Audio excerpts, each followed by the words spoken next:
baik si supir maupun pengelola yang memasang tiang RPG tersebut dapat dipertanggungjawabkan secara pidana. Penumpang tersebut meninggal dikarenakan si sopir yang menabrakkan busnya tersebut ke tiang RPG, atau karena tiang RPG-nya yang tidak siap secara teknis, kemudian ketika ditabrak dia jatuh dan menimpa penumpang. Apakah ketika kendaraan atau bus ini digunakan itu layak jalan, sudah memenuhi persyaratan? Mobil bis oleng terus baru menabrak tiang RPPJ. Artinya ini ada kendala seperti itu di unitnya. Supir kan sudah kalau tidak salah sudah ditetapkan sebagai tersangka nih, sudah, karena dugaan tindak pidana nih. Artinya ini sudah akan diproses begitu.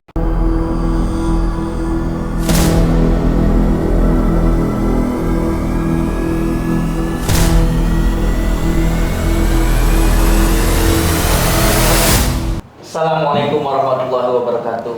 Waalaikumsalam warahmatullahi Halo wabarakatuh. pengacara, kembali lagi di channel Halo Pengacara. Pada hari ini kita akan sedikit bincang-bincang dengan dua narasumber yang sudah hadir di tengah-tengah kita. Di sini ada Bang Agung dan Bang Kumar. Apa kabar Bang? Sehat semua? Alhamdulillah sehat. Sehat.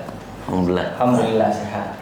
Jadi sahabat Halo Pengacara, pada kali ini kita akan sedikit berbincang atau berdiskusi abang-abangku terkait terjadinya peristiwa kecelakaan tunggal yang dialami oleh rombongan bus dari dosen Universitas Pamulang, yaitu terjadi pada tanggal 24 Juli tahun 2024 sekitar pukul 21.41, yang mana terjadinya ini di dalam ruas tol Cipali.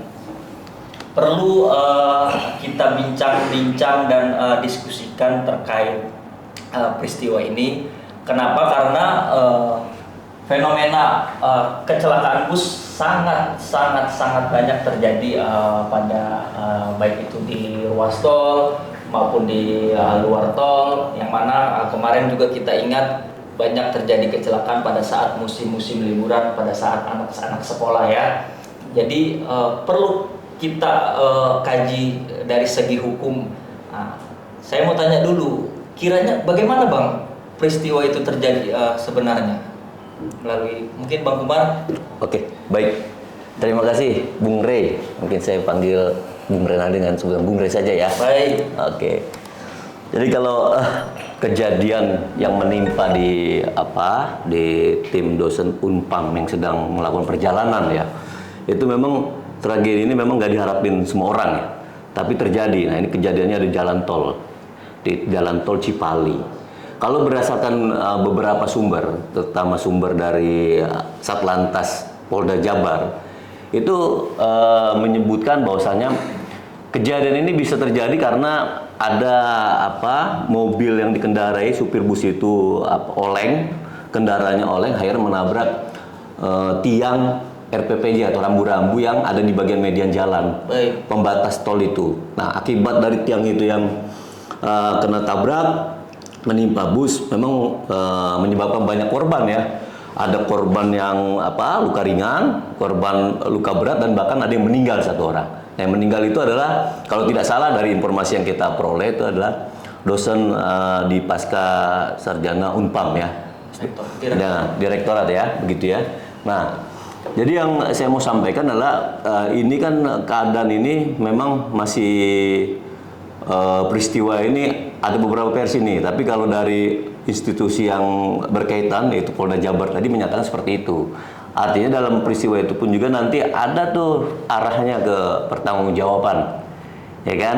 Baik penyelenggara jalan tol maupun apakah ada kelalaian dari yang pengguna jalan tol begitu. Nah, kalau dari kita lihat dari sudut pandang yang tadi, berdasarkan kronologis yang disampaikan oleh Satlantas Polda Jabar dari humasnya itu kan artinya kalau mobil oleng yang dikemudikan oleh pengemudi sopir bus ini itu dianggap mungkin dari versi sana ada kelalaian, ya bisa jadi mungkin ada unsur pidana dan lain-lain. Mungkin nanti Bung Agung yang jelaskan mungkin kalau ini ya. Jadi kalau menurut pandangan kami ini itu sudah jelas peristiwa itu bisa dilihat dari beberapa sudut.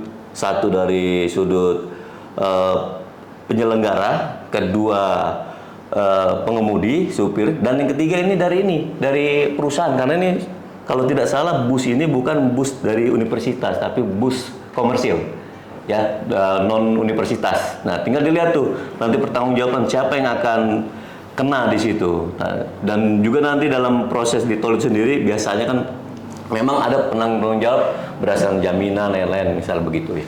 Itu ya. Baik. Jadi setelah terjadinya peristiwa kecelakaan tunggal tersebut, yang memang adanya peristiwa yang tadi Bang Umar jelaskan sampai terjadinya satu korban meninggal dunia, yaitu Direktur Pasca Sarjana dari Universitas Pamulang. Iya. Gitu. Jadi yang perlu kita diskusikan dan pertanyakan lagi, abang-abang sekalian, pada peristiwa tersebut, apakah ada tindak pidana yang terjadi dalam kecelakaan tersebut? Jika ada, maka siapa yang bertanggung jawab, yang mesti bertanggung jawab dalam peristiwa tersebut? Nah, ini supaya publik dan halo pengacara, teman-teman halo pengacara juga tahu ya, manakala kita ingin memberangkatkan anak kita, memberangkatkan sanak saudara kita mau pariwisata memakai bus komersil, amit-amit khawatir nanti terjadinya kecelakaan yang merugikan daripada sanak saudara kita. Jadi kita tahu siapa yang harus kita pintakan pertanggungjawaban pidananya tersebut gitu. Jadi kira-kira ada nggak Bang tindak pidananya dan siapa yang bertanggung jawab gitu kiranya kalau peristiwa seperti ini terulang begitu? Baik, pertama-tama kita mengucapkan turut berduka cita atas meninggalnya salah satu penumpang dalam bus tersebut. Semoga beliau diampuni segala hilafnya dan juga keluarga diberikan kesabaran. Amin.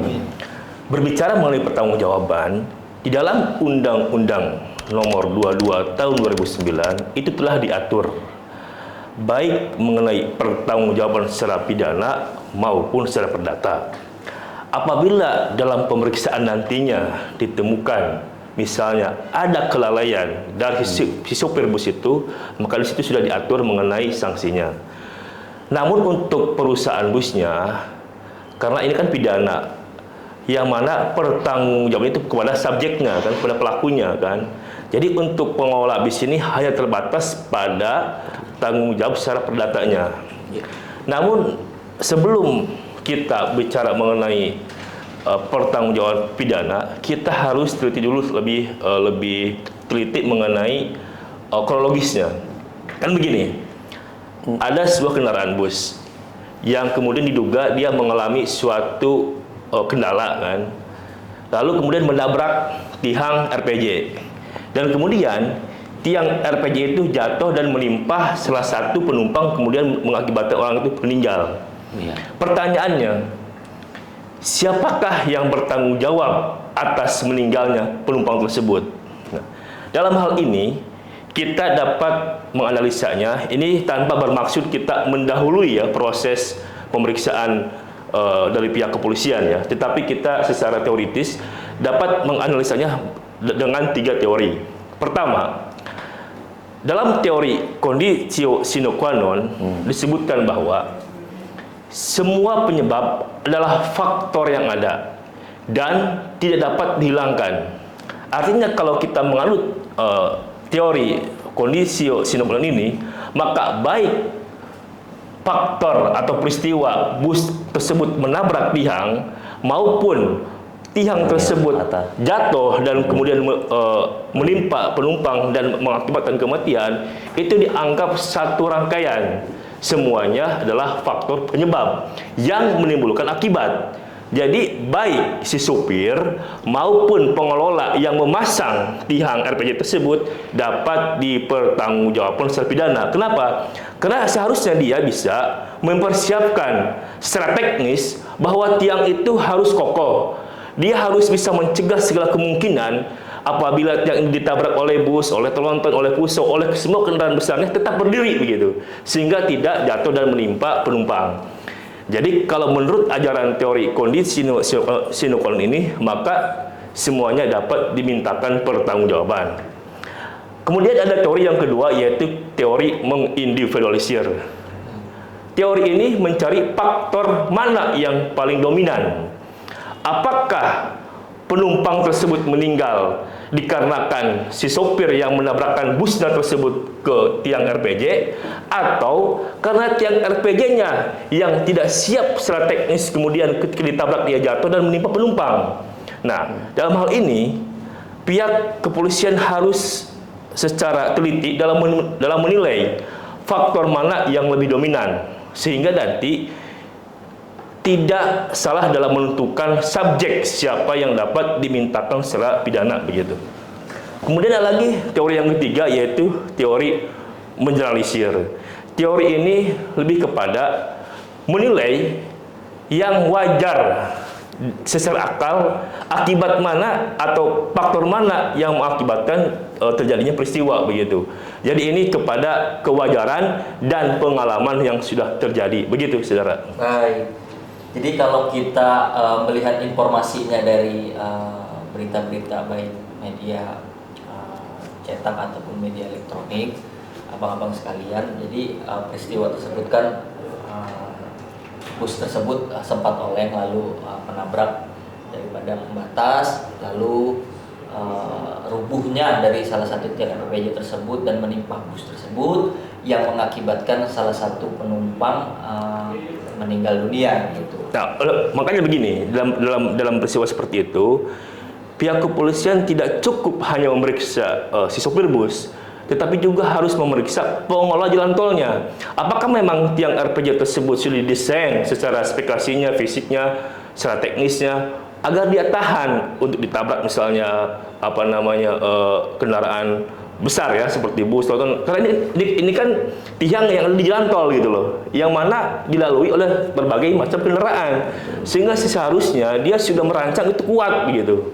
Makanya biar lebih komprehensif, seharusnya tidak cukup hanya memeriksa si sopir, tetapi juga harus memeriksa pihak pengelola jalan tol itu sendiri begitu. Baik, jadi kalau perusahaan bus tersebut apakah bisa atau wajib dari pihak kepolisian untuk memeriksa juga, karena dari ada uji kelayakan kendaraan di jalan, terus kesiapan kendaraan tersebut, bagaimana perusahaan bertanggung jawab terkait mobil yang dibawa oleh karyawannya ini, yaitu si supir tersebut. Ya, baik. Tentu saja bisa tetap dalam proses dalam peristiwa ini tetap bisa diperiksa. Artinya begini, apakah ketika kendaraan atau bus ini digunakan itu layak jalan, sudah memenuhi persyaratan dari pihak dinas atau instansi yang memeriksa itu, seperti DLAJ begitu ya. Dari sudut pandang perizinan, dari sudut kondisi kendaraan, apakah itu memang diperbolehkan kondisi untuk dibawa berjalan jauh begitu. Dan itu memang harus wajib diperiksa juga. Artinya apakah kendala ini berasal, tadi kan sempat pihak Polda Jabar dari humasnya itu bicara tentang mobil bis oleng terus baru menabrak tiang RPPJ. Artinya ini ada kendala seperti itu di unitnya.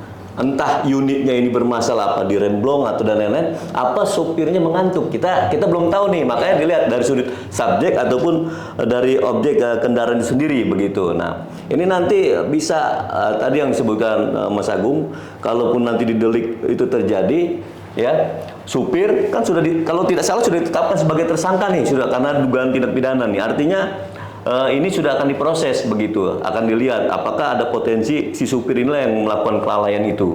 Yang kedua nanti dilihat tuh unitnya tuh, bisnya itu layak atau tidak. Kalau memang ini ada kendala juga di kendaraan di unit itu, nanti pengelola perusahaan yang, karena ini komersil ya, bukan punya universitas ya, kampus. Artinya ini bisa dikenakan pertanggungjawaban juga. Tadi perdata adanya ganti kerugian atas nyawa ataupun luka-luka yang terjadi pada para penumpang itu, karena kan ini ada feedbacknya nih, dia juga membayar untuk kegiatan sewa kendaraan, kendaraan masuk ke dalam jalan tol itu berbayar juga, dan itu ditanggung sama asuransi. Ada juga, jadi ada pihak nanti yang bertanggung jawab dari perusahaan PO busnya, kemudian dari penyelenggara jalan tol pemerintah ini, bisa jasa marga dan lain-lain. Dan ketiga tadi si pelaku utamanya misalnya si supir itu sendiri. Biasanya kalau kejadian umumnya supir itu kalau ganti kerugian, kalau bukan itu ya kejadian jalan umum itu kena dia, nanti kena pertanggungjawaban pribadi dia kena, nanti si pengelola perusahaan itu akan mengganti kerugian ke korban, nanti dia akan memotong tuh haknya si supir tuh mengganti, bisa ada kerusakan atau kecelakaan yang menimbulkan luka-luka seperti itu. Kalau meninggal ya jelas itu pasti ada dampak hukumnya ya. Begitu. Itu mungkin ya kalau dari perusahaan ya, dari PO ininya, penyelenggaranya. Jadi sepanjang peristiwa tersebut menyebabkan orang meninggal dunia, jadi bisa diperiksa daripada perusahaan bis tersebut ya. Jadi nggak hanya supir yang diperiksa gitu kiranya ya. Ya, tapi nggak hanya jika berakibat meninggal dunia, ketika terjadi kecelakaan pun bisa. Itu sudah harus diperiksa karena itu kan menyebabkan suatu peristiwa nih. Satu, ada kerusakan yang terjadi, kemacetan dan lain-lain. Itu kan berpengaruh tuh di Undang-Undang Jalan Raya tuh. Artinya di situ polisi sudah punya kewenangan untuk memeriksa itu. Makanya tadi saya bilang tergantung dari sudut mana dia nanti mulai memprosesnya itu begitu. Jadi ada pertanggungjawaban baik pidana maupun perdata. Perdata ya, seperti yang Saudara Agung sampaikan tadi. Terkait jika terjadi dari sahabat-sahabat halo pengacara terjadi kecelakaan tapi tidak mengalami luka-luka gitu, hanya shock dan segala macam gitu, apakah bisa dimintai pertanggungjawaban ke perusahaan dari bis tersebut gitu kiranya? Jadi begini ya, kan ini kaitan dengan ganti rugi secara perdata kan. Ya. Artinya kalau perdata harus kerugian yang material, yang konkret begitu. Ya. Kalau misalnya ada sebuah eksiden tapi kemudian tidak menimbulkan luka dan juga tidak menimbulkan orang meninggal dunia, ya hanya kaget atau shock saja, ya itu tidak perlulah untuk memintai ya. Itu kan hanya kejadian-kejadian yang mungkin misalkan merem mendadak begitu kan. Tetapi memang lebih kepada preventif dari pihak pengelola perusahaan itu. Maka seharusnya setiap kendaraan mereka itu harus dipastikan memang sudah layak untuk jalan begitu. Dan jangan memberikan atau menyewakan kendaraan yang memang secara teknis tidak layak untuk jalan begitu. Kita harus lebih pada mengantisipasinya begitu. Preventif, betul. Baik.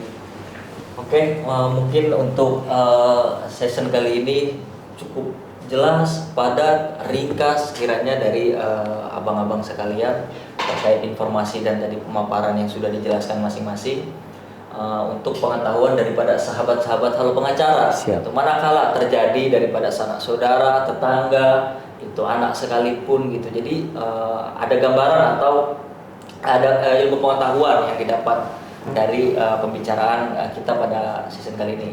Kita sudahi Bang, terima kasih waktunya sudah menyempatkan hadir di Halo Pengacara. Itu saja sahabat-sahabat dari Halo Pengacara pada season kali ini. Semoga bermanfaat dan menambah khasanah keilmuan daripada sahabat-sahabat Halo Pengacara. Kurangnya mohon maaf. Billahi taufiq wal hidayah. Wassalamualaikum warahmatullahi wabarakatuh.